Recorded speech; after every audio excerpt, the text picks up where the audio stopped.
Hello everyone, I hope you're doing really well today. On Wednesday we had a look at an argument for the existence of God, the fine-tuning argument. Today we're going to have a look at another one. There's a story of some scientists who went to God and said, right God, you're redundant. We have worked it all out now. We have worked out how you could make a man from dust. God says, wow, that's really impressive.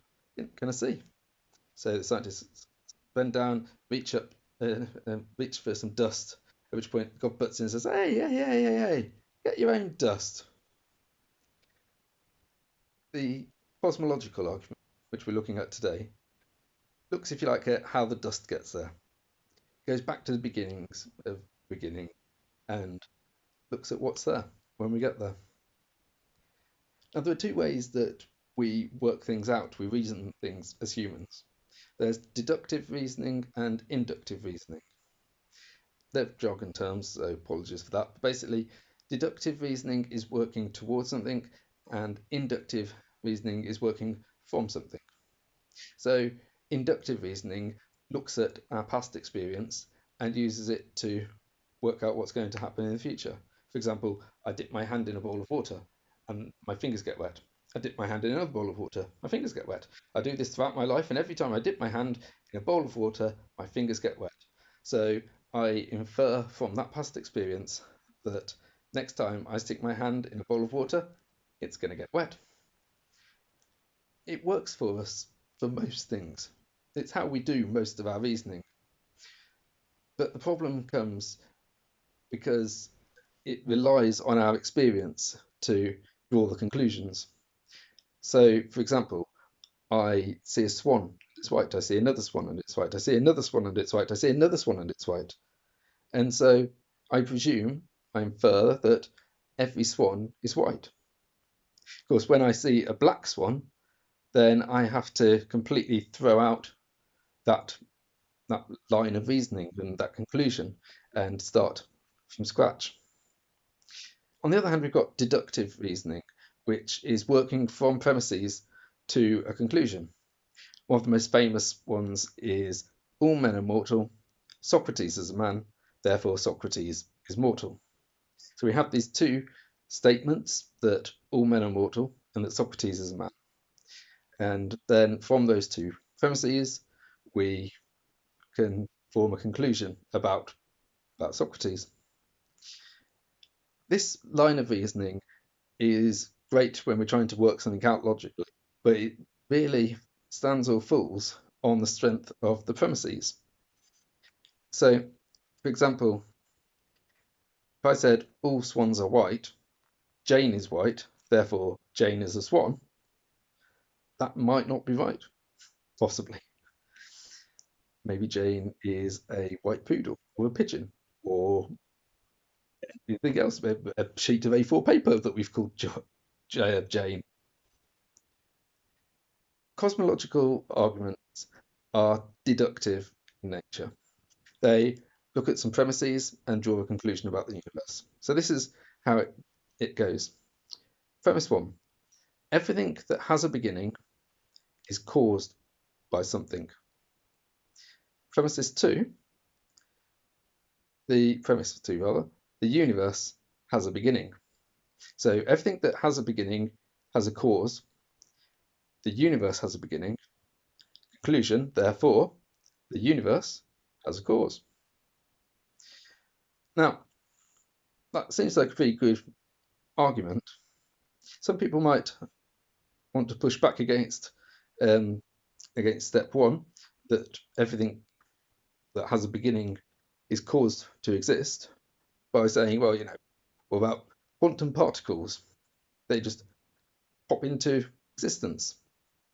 But actually, the physicists who study this stuff say that they don't actually pop into existence out of nothing. They are within some sort of quantum field. I don't understand the ins and outs of it, but there's some sort of quantum field that exists already, which these quarks and have you just pop in and out of. What we can say is that if the universe did just pop into existence, then surely other things would be popping into existence and out of existence. The settee that I'm sitting on could easily just pop out of existence at a moment's notice. A giraffe might pop into existence in the living room in which I'm sitting, just randomly, just poof, like that. But that doesn't happen. And that should tell us that things don't just pop into existence for no cause. The the argument has a, a strength to it. That the two premises that everything that comes into existence has a cause and that the universe has a beginning are fairly universally accepted by scientists. And so that means that the conclusion that the universe had a cause should also be accepted. Now, this didn't tell us directly about what the cause of the universe might have been, but it does tell us a few things about the nature of it. For example, we are told from science that time, space, and matter all came into being with the Big Bang. So that means that there was no time, there was no space, and there was no matter prior to the Big Bang. So whatever it was that caused the universe in the first place has to be timeless, that is to say, eternal, has to be spaceless, and has to be immaterial or invisible to the human eye.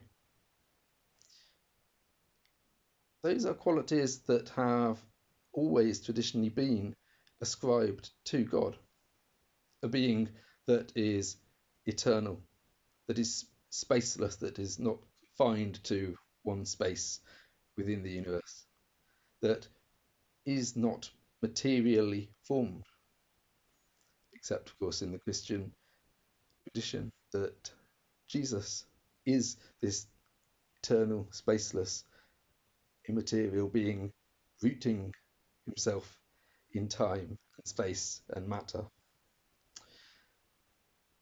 I think that the nice thing about the cosmological argument is that it is fairly straightforward. It doesn't involve crazy numbers like the fine tuning argument. Anyone can acknowledge that things are caused to exist. Anyone can acknowledge that the universe had a beginning, according to the most date understanding of science that we have.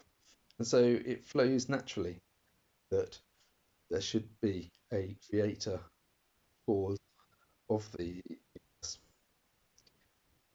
Next Wednesday, we're going to look at one more argument for the existence of God, and then we'll have a recap of those arguments and see what conclusions we can draw from them. Until then, I hope you have a lovely week. God bless. Take care.